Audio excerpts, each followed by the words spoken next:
let's see. When I bring up September 11th, how did that date affect you, or like anyone you knew? Or Well, it didn't affect me as obviously as much as if I had a loved one that was there, or obviously it would affect me probably most if I were around there too. But we were living close. We were in Pennsylvania, in central Pennsylvania. I was teaching at a school about like the Lake Oswego High School, only smaller, but kind of the same community and demographics. But those kids were close. I mean, that's a lot closer to New York than Washington or Oregon. And so when I think of that date, I think of some really vivid flashbulb-like memories like we talked about in Psych. You know, I mean, I can picture, like many other people can who lived here and maybe in Hawaii, who knows, but I think of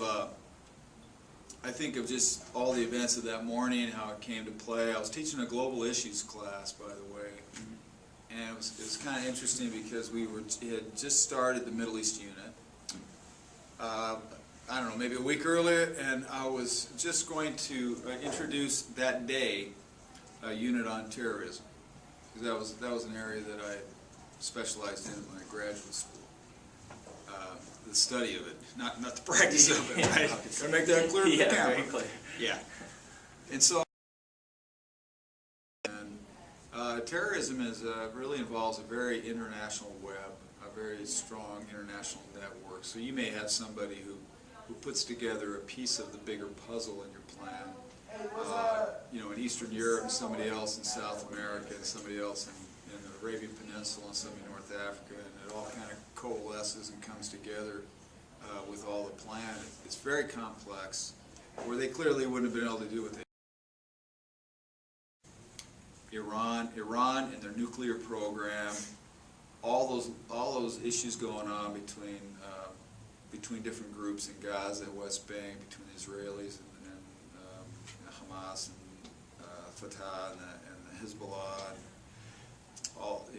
all the complexities and different groups in Iraq and Iran. I think it's important that we stay connected with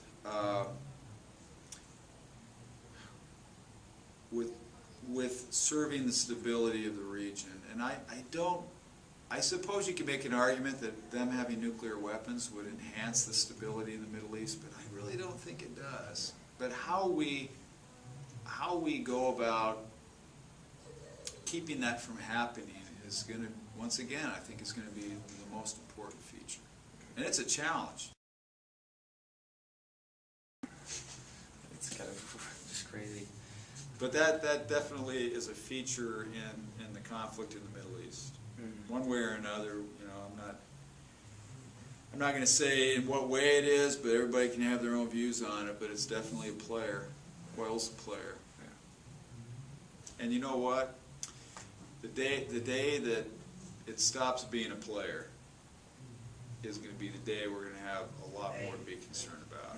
Because when you take a country that has been reaping massive profits with a relatively small population from a resource that's going to run out, what's going to happen to that population when they've been conditioned to live a certain way and now they don't have this ticket? What are they going to do? So perhaps coming up with an idea ahead of time of how we're going to help them in some way to get to that transition, to build in the future before oil is a thing of the past, I think is in a lot of the world's best interest for countries in the Middle East.